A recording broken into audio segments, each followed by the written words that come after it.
Now welcome to the show, now kick back while I hit the road. Like cholo trucking, cholo boxing, cholos on a stroll. Now breaking down the clutch, I homie how to use the ropes. Cause I know how it goes, like trucking boy, I hit that road. Now you can lose control or take control, you set the goals. Now let me break it down to the ones that's taking notes. Now welcome to the Cholo Trucker, welcome to the show. Now welcome to the Cholo Trucker. This meeting is being recorded. All right, what's up, familia? Welcome inside the pad. Hope you guys are doing good. Keep in between the lines. Got your load secured. Welcome to part 2 of Talking Trucking with my man, Vic Med. Orale, I'm not in the hotel room anymore. Damn, look at that. From part 1 to part 2, I'm right here back at the pad, man. But Vic, you're still in your office, homie. Yeah. Still dispatching, doing your thing, man. So Vic, we left off talking about the accident that happened. Dude goes down, the downgrade in Colorado, kills 4 people. Everybody knows the story, everybody knows the outcome, what happened. Vic, there's so much talk, man, about blame and where's the blame and all this and this and that. I made a video talking about, like, look, you could teach anybody as much as you possibly want. You can't prepare somebody for everything that's going to happen out there on the road. You basically just learn on the job. Right. Some people are blaming, the training. Okay. I've never been to a trucking school ever. I was blessed to have my family in the trucking business. I jumped on with my uncle, and he taught me. There's benefits to it, but at the same time, it does take a little bit away. I would say, because it's his truck, everything comes out of his pocket. He's not letting me drive it, just out on the street, man. That's not how it works. He basically just let me drive it just around the yard, shifting gears. And that's about it, man. I never, ever once got to drive his truck out on the road. A company, they got a lot more money backing them up. So that's why I'm saying there's some benefits. And then there's some other things that are not so beneficial, right? And I understand that, because if I take it out into the road and I hit somebody, that's all on him. Vic, what do you make of this accident with the schools, the training? What how say you, man? What's your take on all this? Well, my biggest issue is the 110. Yeah, he got it reduced to 10. My thing was, are they charging him for a crime? Are they giving him all this time for the crime? And what was the crime? Or are they giving him all this time for the accident? That's what I was trying to figure out. But the bottom line to me is 10 years, 4 people passing away is not enough. But it is what it is. As far as the training, and I'm kind of like up in the air with it, because like we were saying yesterday, we talked about it yesterday on the video. Oh no, we didn't. We were just talking, me and you. Some people get trained. Some people are just natural truckers. Like you and I, we didn't go to no training. We just we're just natural truckers, and there's some people that shouldn't be out there on the road.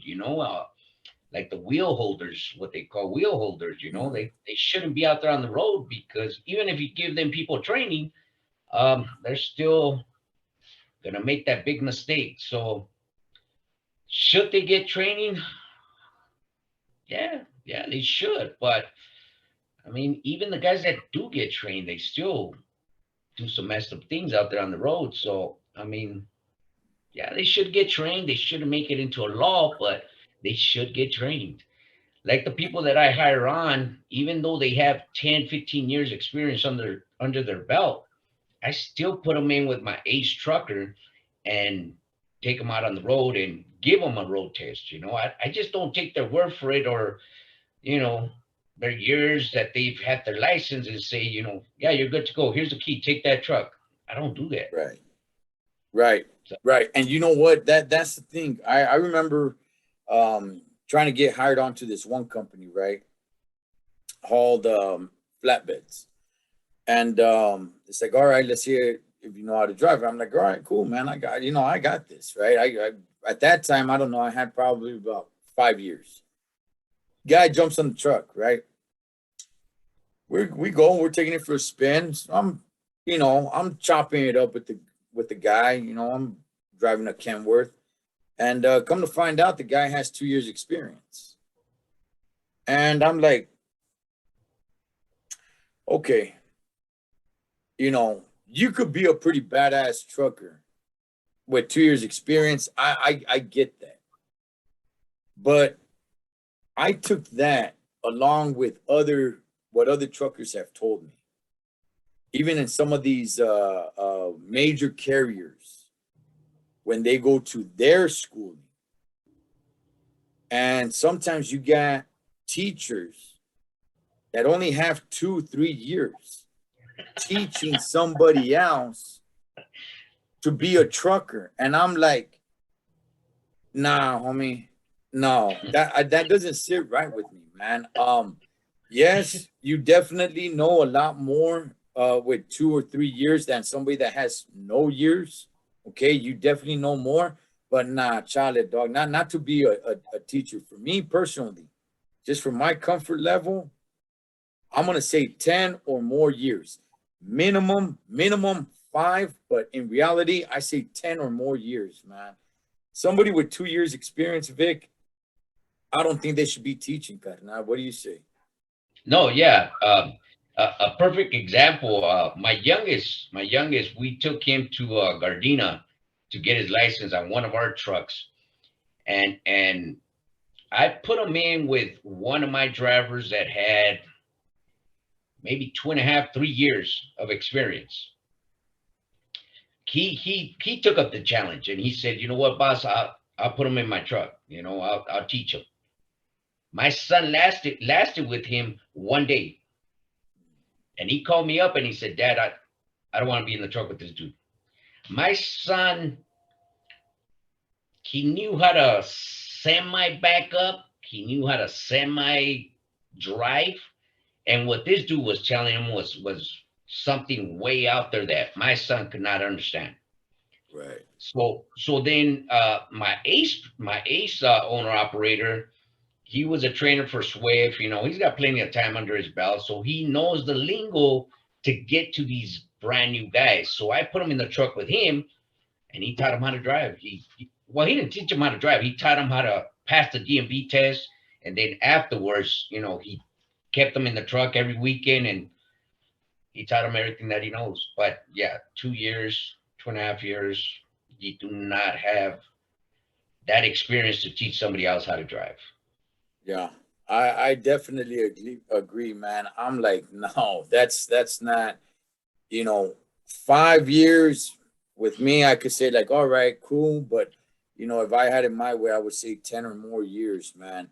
But it's crazy how many people have told me like, oh yeah, man, the guy that taught me only had 2 years. Oh yeah, the guy that taught me only had 3 years, and I'm like, damn, man. I was like, okay, all right, Now, when we talk about that, Vic, when we talk about training and everything, I said in one of my videos, look, man, you learn on the job. A school can only teach you so much. You can only learn so much. There's no possible way, man. You learn on the job, man. There's really no other way to put it other than you just learn on the job. Now, people want to go after the carrier, okay? And I don't want to just focus on this specific case. We could open it up generalizing. What do you think, Vic? Do you think carriers should be held liable, man? There's no law. There's no law. Like I said in my video, look, you got that CDL. Orale, jump in the truck and where you go where we send you to. If there's downgrades, if there's snow, if there's winds, if there's whatever it may be, you got that CDL. Okay, you're a rookie. In my personal opinion, Vic, I think a carrier should take it into consideration. But to the best of my knowledge, there's no law. If you got your CDL, hey, go get that trailer and take it over here. Whatever weather conditions, whatever steep hills, up, down, that's on you. You're the driver. What do you say, Vic? I mean, some people want the carrier to be held liable.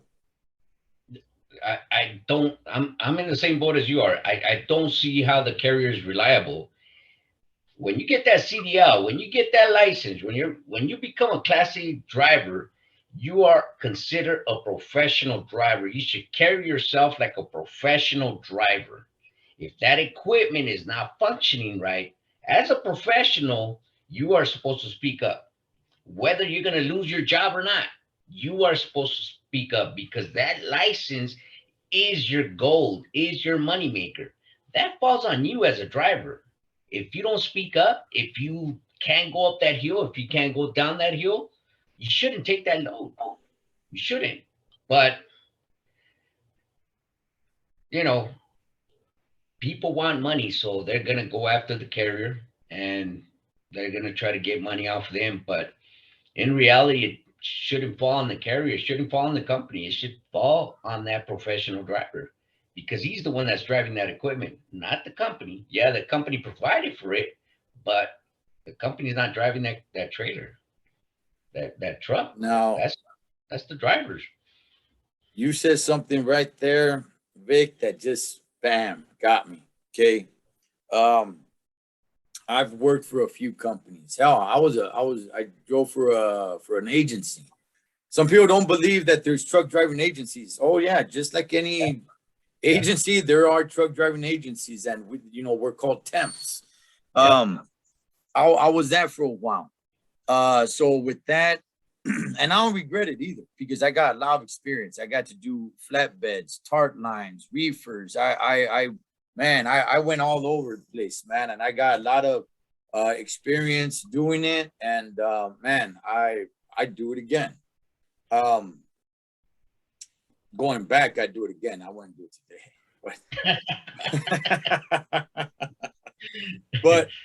but here's the thing. Here's what I do want to say, man. Somebody got at me, left a comment, Vic, and they said that the tandems on their trailer doesn't slide back and forth, and that their boss said, "Oh yeah, you know what? It's no big deal, man. Just there's a couple of little things wrong here and there, but it's no big deal, man. Just go ahead and take it." Now, here's what I want to say, man. Before everybody starts getting judgmental, here's what I want to say, okay? When somebody doesn't have a lot of experience, all right, what you said, Vic, is 100% right on, okay? However, you don't have a lot of experience on, and you're looking to get in, you're looking to get into a company, you're looking to, get your 2 years experience, so then more options open up for you, man. Hey, man, it's pretty common. It's pretty common for something to be wrong with the truck, and the boss, the dispatcher says like, "Oh yeah, no, it's all right. The check engine light is on." And it's like, "Oh, it's nothing. They'll get to it in at the end of the week." It's common. I want to make that clear to everybody. It is common. And I did. I did. I was like, okay, I'm like, hey man, I'm trying. I gotta work, and then when they go ahead and say like, oh yeah, everybody does, everybody's driving like that. And you see people just driving in the truck, jumping in the trucks. You don't want to be the one to say like, well, it's not safe, so I'm not doing it, man. Okay, is that the right thing to do? Yes. However, it's like, okay, well, bam, you're gone, temp. Kick your sticks, man. And we ain't calling back for you again. Okay. Now somebody else goes and they're going to do it. Okay. So now you're with the temp. Now they send you somewhere else. Now there's another truck with a check engine light. Oh yeah, don't worry about it, man. You know, they'll be here in a few days to fix it. Just go ahead and take it. It's like, nah, I'm not gonna do it. Eventually, you start. Not everybody, not everybody, not every carrier is just going straight in line. And when you got temps and you got guys that don't have experience, you know, it seems like they could kind of push that off a little bit more, especially when you see other guys do. So, I mean, you know, Vic, what's your take, man, on faulty equipment and stuff like that? I hate it. I hate it. And I know exactly what you're talking about because um, we hooked up with Amazon, and they had this one program where if you have multiple trucks, they would give you a hell of a deal. And we pushed the trucks over there for a little bit, and there was a bunch of dudes that were driving around with some junky ass trucks. And I understand what you're saying. I understand what you're saying. But we're truckers, man. There's a million freaking jobs for us. I mean, I I understand, people are doing it because they need, but you know, this is a perfect example, Do you really need it that bad where you're gonna end up in jail for the rest of your life, 10 years, what have you, and lose your license? Or do you want to just keep, hitting the pavement and trying to find that one company that is gonna take you on, that is gonna have the good equipment, that is gonna have the good runs, the runs that you want? It's just a matter of just grinding, not just jumping on the first company that gives you the open door to jump in one of their trucks. But I understand. And I went out and I seen what these guys were driving, and it's true. They didn't have headlights. Doors were all busted up. They were, tied down with zip ties and jumpy cords, and no mud flaps, and ball tires in the back, stuff like that, bro. And Right. Yes. Yes. If you got pulled into a scale, it was gonna get red tag, man. Things like yeah, that. Yes. Right. and since Amazon, since that account that we were jumping on was so local, was from LA to San Bernardino, just back and forth, back and forth.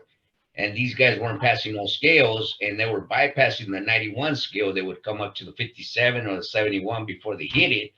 So they weren't tripping on their equipment being all tore up. And there was a lot of them guys that would hit up my guys and say, hey, you guys have any openings over there? Because I'm tired of driving this junky ass truck. And my drivers would hit me up, and I would tell them, no, we ain't got no openings. But yeah, I understand. I understand. Am I for it? No, I'm not for it. I'm for, yes, it's hard to get a job when you first get your license, but it's about grinding. You got to keep grinding. You got to keep looking for that right company, the one that has the good equipment, the one that's going to help you out when you're in trouble. It's not about jumping on with the first company that gives you that opportunity. It's not. It's just grinding. There's somebody out there that needs you. Believe me, there's somebody out there that needs you. You just got to keep grinding. You got to keep making them calls until finally you find that right company. Yeah. I mean, look, it's definitely a teeter totter. Look, that's why your license is important. Yeah. To keep it clean. That includes your own personal vehicle. Okay, regardless of what anybody tells you, you don't have two different licenses. You got one. Whatever you do in your own personal vehicle is included. So your license is very important. You got to get those 2 years. Okay. Man, it could be a struggle. It can definitely be a struggle. And people know that you don't have the 2 years. So sometimes they'll take you in, give you a pat on the back, and hey, jump in that pile of junk right there. Drive it. And like I said, look, I'm not gonna lie. I did it. I did it myself. I did it quite a few times. And I'm like, there's an air leak. The hose is leaking air. So I was like, oh yeah, but it's not losing enough air, man, where your brakes are getting locked up.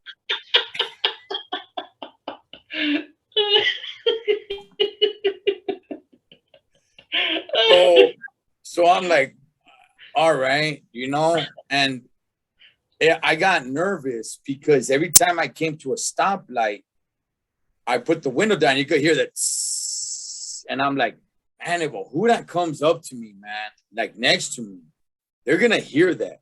So I got some electrical tape, got under there and wrapped it up, and it's still leaking air, but it's not as much. But not just that, but the coupling devices, instead of having the bungee cord, they just grab like the bungee cord with the hooks and put it there. I mean, all kinds of things, man. Duct tape holds a lot, man. I'm telling you. But it sucks and it's unfortunate, man, because yeah, I look. The right answer is to say no. I'm not driving that. But at the same time, you don't got experience, and when you see other people doing it, and they look at you like, yeah, it's all right, man. It's nothing. Just go for it, dude. They'll be here to fix it next week, man. Don't make a big deal. It's hard to just give them back the key and say like, nah, man, it's not safe. I'm not doing that. Especially when you don't got those 2 years experience, man. But Vic, what's your advice, man? Truckers that don't have 2 years experience, brother, and they're going through some of these companies, man, and some of these companies are kind of smaller companies, not all of them, but and the time I'm made, just try jump in that piece of junk right there and drive. My advice, just grind. Just keep calling. Go on the website and just look up for companies. Look into companies. If they're gonna put you in a junky truck, don't do it, man. Don't do it. Just keep looking. Just keep looking. Believe me, there's somebody out there that will take you on. But it's just you just got to keep grinding. You got to keep looking for that company because that license is gold. Without that license, I mean, you ain't a truck driver. You're not gonna make the money that truck drivers make. It's you gotta protect that license. And you jumping in a junky truck and not knowing what to do, not knowing how to put some duct tape on a freaking air hose that's leaking, uh, you know, you got no business jumping in a junky truck. There's not too many people, Cholo, that would do what you do, that we do. Because I've been in that situation too. I was a company driver too. And, my truck was leaking all over the place, and I jumped off, and good enough that an owner operator pulled in the side of me and he told me that fitting, this fitting, this fitting, here's the fittings, go ahead and put them on. There ain't too many company people that will put hands on a company truck because it doesn't belong to them. Mhm. So if you're that kind of person that you're not going to touch the truck because it belongs to the company, then find you a company that's going to put you in some good equipment. That's just the bottom line. Yeah, I agree. I agree, man. When you said a little earlier, professional, right? Truckers, professional and everything. Well, first, let me ask you, how do you feel about automatic trucks? I told you the story just a few weeks ago about I came across some vato, Yeah. and he asked me, he's all like, "Hey, man, are any of these trucks automatic?" And I said, "I'm sure some of them are, man. Check them." And he's all like, "Why? I just checked them, man, and all of them are stick, and I don't know how to drive them." Yeah. And I was like, "You're a truck." He was a temp driver, and I'm like, "Okay, you got your Class A though?" He's all like, yeah, but I don't know how to shift gears. It needs to be automatic. And I didn't ask any more questions. I was busy doing my thing, and but Vic, that stuck with me the entire day. I did not know. Now, doing my channel right here, a couple people that do watch our truckers, and they let me know, there's like, hey, there is some program that you can get your Class A license without shifting gears. And to me, when I was learning how to drive a truck, shifting gears was one of the most important things. You can't shift gears, you can't drive. going up hills, so many different things where you really need to learn how to shift gears, making turns. Shifting gears was one of the most important things, man. And working that, learning how to work that clutch when you needed to work that clutch. Right. Because I learned how to shift gears, not double clutching. Right. You just do it without using the clutch. But that to me connected the driver with the truck. That to me, shifting gears, Vic, it made us one. And I think that's lost now, especially if somebody is getting their CDL without shifting gears, man. Where do you stand on these trucks that are just automatic? Which, by the way, I drive an automatic today. Yeah, and a Volvo too, right? Yeah, and a Volvo, man. Robotic looking thing. It looks like it's gonna turn into a transformer or something. Straight slap nose, man. Straight pointing down. Anteater. Yeah. Yeah. It's a trip you bring that up because we just had a driver that tried to sign up with us, and he told us he only drove automatics, and I don't have no automatics. Last year, I think we bought one truck, and I've bought a couple of trucks from this one dealer right here in Fontana, but he tried to put me in an automatic twice because I went twice to his dealer last year to buy a truck, and I just don't like them trucks, man. I was bobtailing, but I mean, I just didn't like when I was coming to a stop the way the gears were changing and they were kind of jerking me, and they just scared the crap out of me, to tell you the truth. I have no control over them trucks going up the hill or coming down the hill. And I understand everybody brags about them and says, it's so easy now and this and that, but I just don't trust it. If I'm coming down with a heavy load, uh, my mentality is I have to have control of the truck. And with an automatic, I have no control over that damn truck, even though they have that little, whatever it's called. Right. Right. Oh, excuse me. I still don't trust it, I'm gonna say, man, I only like it when you're stuck in traffic. That's it. If you're stuck in traffic, you ain't got to keep working your left leg on the clutch. That's about it, man. But outside of that, I'd rather be shifting gears. Now, talks are, Vic, that at one point all trucks are going to be automatic. Yeah. That's just the way it's going to go. And when you think about it today, to get your regular car license, your Class C, once upon a time, you needed to know how to drive a stick shift because cars were stick shift.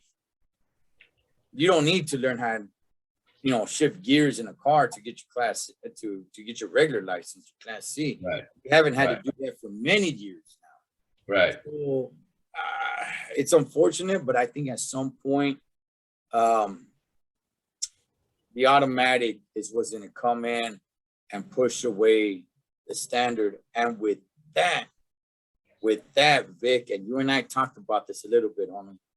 With that, it takes away. I can't word this right, man. I've been feeling like this for a minute, man. I don't want to explode. It's bringing in a different breed of people into the trucking industry that you didn't see once upon a time. The trucks becoming so luxurious. When I first started seeing it, I'm like, okay, cool, but because I know what it's like to drive, a truck, a real truck, man, steering wheel here, no power steering, no air ride, no, all this stuff, shifting gears and all that good stuff, man. I was like, okay, this cool, this is freedom, man. I take it like almost like if I earned it. Okay. Right. But if you get newer truckers, what you're supposed to call yourself a trucker, and they don't know that, and they're just getting into these new luxurious trucks. You just put in drive, You go, Vic, for the last quite a few years, I'm seeing just a different breed of people handling these trucks. Um, you and I talk. When you're in that truck, that's your office. You keep it professional. I go to truck stops. I'm seeing dudes in flip flops, dolphin shorts, spaghetti straps. They jump out of their truck, Vic, looking like they're hanging out at a damn pool party. Um, are you seeing that too? Yeah, yeah. I've even hired a couple guys that were like that, and my other guys told me about them, and I gave them a warning, and then my guys still seeing them like that, and I had to let them go because they're not taking their job seriously. That's just the thing, they think because the truck feels good, it rides good, everything's working on it, that it's just a party house, it's just somewhere to just lay out and just kick back. And yeah, it's pretty bad nowadays. We don't have truckers nowadays. Nowadays, we got a whole bunch of sissy lalas. That's all we have as far as truckers. This new generation that's coming into the trucking industry is they just want to be babysat, and it's pretty bad. It is pretty bad. Yeah. And, I just want to go ahead and tell everybody, man, look, you're out there on the road. You don't know what can go down, man. Accident happens. You got to be ready to jump off the truck, dog, and take action. You're wearing nothing but shower shoes. Like, come on, man. But at the same time, okay, if this is the new era where you don't have to learn how to shift gears, the first truck you jump in has, all the technology, man, and it feels better than a brand new Cadillac, then it's definitely going to bring in a different breed of people. I've been seeing it for quite a few years now. I don't like it. What was once the trucker, they're still there, they're still around, they're still alive, they're still out there on the roads, on the highways and byways. But I'm seeing a new breed coming, and they're calling themselves truckers, man. And I'm looking at them like, come on, dog. If you call yourself a trucker, have a little bit more respect for the profession and what you're doing, and be that. So a lot of these guys, I just saw a guy today. Flip flops and all, and he's kind of looking around the truck. I'm like, what are you looking for? What are you gonna do, man? You're not gonna work on anything, man. The way you're dressed, you're not gonna fix anything. What are you looking around for? But yeah, I definitely want to get that on my chest, man. I was gonna come off a little bit stronger, but yeah, I see a bunch of guys jumping out of the trucks. And by the way, this is not a gender thing. Okay, there's some kick-ass hyenas out there that take it serious, and they are truckers. And then there's some girls out there driving in dresses and sandals. Okay, again, it goes to both male or female. Yeah, take it serious. Something pops off, man. Some accident happens. You gotta be ready to rock and roll, man. So, Vic, I'll tell you, man. Where do you see, Vic? Where do you see the business in 5 years? The trucking industry in 5 years? Uh, right now, I think everybody's trying to fight the automated trucks. I think everybody's on edge about the automated trucks, and I'm not really tripping on it. We have so many rules and regulations in California that my biggest worry is, are we gonna stay in business next year? That's the way I see it, with all the rules and regulations that California puts on us. But where do I see it? I mean, we're not going nowhere. We need to feed the country. You know, the country is always hungry for something. If it's not food, it's some kind of material, and we have to transport that stuff. You know, whether the automated trucks do it or whether an owner operator does it or a human being does it, it's got to get done, and it's gonna keep getting done. It's just, you know, the rules and regulations that FMCSA puts on us, and then California on top of that. I mean, it's a struggle to stay in business, but I love the business, so I'm gonna stay in the fight until, you know, I got a penny left in my pocket, and that's not gonna pay for a registration. But I'm I'm gonna stick it out. I'm gonna fight it, and I'm gonna stick it out until, you know, we can't fight it anymore. But trucking is not going nowhere, Cholo. Trucking is not going nowhere. The government is gonna win, so we just gotta roll with the punches and kind of just adjust to what they want us to do. You don't have to be just what they want us to do, but just adjust, you know? Mm. Man, I would love some things to change here in the golden state of California, man. I just really, how's registration for you, man? How's the registration? Has it been just We just, going up consistently? yeah, we just paid one last week. What was it? 27, yeah, 27.50. That's what we Mm. paid for one truck, just for the registration for the whole year. Yeah. So it's, I mean, like you said in a few videos back, when is it going to stop in California? That is my thing too. When are they going to stop trying to tax the people? That is my thing. That's when is it going to stop? Yeah. Because you know, the state's taxing working people. You know, we're working people, and it's getting taxed and taxed and taxed and taxed, and more taken and more taken and more taken. And Yeah. man, hopefully it just at least stops. And then there, it's like, okay, now we know it stopped. Now we can see where it's at, and now we can, you know, build and have some sort of vision Yeah. on what we need to go, where we need to get to. But as of right now, it's just like, hey, we don't know where it stops. So, Yeah. Vic, any thought, man, before closing out, any thought of you possibly at one point going to another state?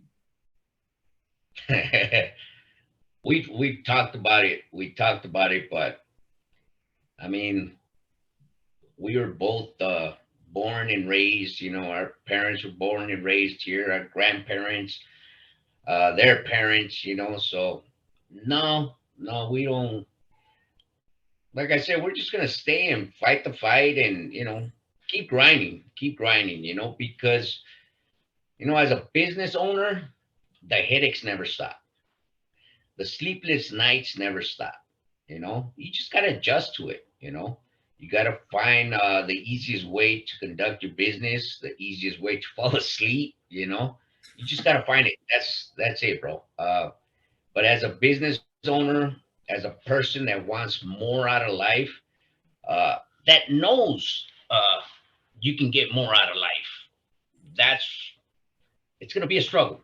It's gonna be a struggle. So if you plan on growing, don't put excuses as a block for your goal. Just run right through it. Just go for your goal. Forget about what everybody is saying. Forget about friends, family members, what have you are saying. Just go for your goal. Go for what it is that you want to do, and just do it. Because what I tell myself on a daily basis, if I don't do it, I would never know if I could have did it. Right. Oh, might as well just do it. Um, just don't let the negative get the better of you. Just do what you have to do and better your life, better your family. Because at one point I wasn't the bread maker. My wife was the bread maker because I was doing what I was doing. And now I am the bread maker for the whole family. my kids, their kids, whenever they need something, they don't ask for it. But when I go to their pad, I'm opening up refrigerators. How come there's not food here? Where are the bills? Let me see the bills. And I do it. I don't do it out of, oh, look at me, I got fed. Yeah. No, I do it out of my heart because these are my kids. These are my grandkids. And if I can help them out, why not? And that's been my goal ever since, to be able to help my kids and my grandkids. And this is what trucking is about. You have this license, you can make a gang of money, but it's just finding out how to make that money. Me being in a truck would have never got me to the point where I'm at now. So I needed to step out of the truck and dispatch my truck, hire a driver. Gave it a few months, bought me another truck, hired me another driver. Waited a year, bought me another truck, hired me another driver. Now I have 3 trucks that I have to deal with. So set a goal, set something in front of you and just go for it. And believe me, when you accomplish that goal, you'll look back and say, yeah, it was hard, but damn, look at me now. Hey, man, you guys are hearing that from a guy who built his own business that actually started as a company driver. And look at him now, man, rocking and rolling, sitting in that chair, saying, you go over there, take that there, and these are all my trucks, baby. Oh, Vic, man, I'll tell you, man, I could talk to you for hours and hours and hours, man, but we're going to cut it right there. And definitely want to have you back on, man, and just chop it up about so many other things. Before I let you go, Vic, what's your favorite truck? Freightliner, Series 60. Oh, man. Let's see if California comes after you on that one. I'm sure they will. Oh, man. Hey, familia, you guys go check him out. Vic Med, his channel is pinned in the comment section. The guy knows just about everything there is to know about trucking. I'm sure he's still learning as well, but man, we can learn so much from this guy. Just watching his channel, I'm like, damn, I got very inspired, and I'm like, man, it made me look at so many different things. I'm like, you know what? I got to start rolling, man. I really got to start rolling. So you guys go check him out. That's my man, Vic Med. As always, familia, live your life like you're on the road. Be aware of your surroundings and always keep a safe distance. Blood makes you related, but loyalty makes you family. Until next time, there's Ed the Thecholotrucker from my man, Vic Med. Over and out.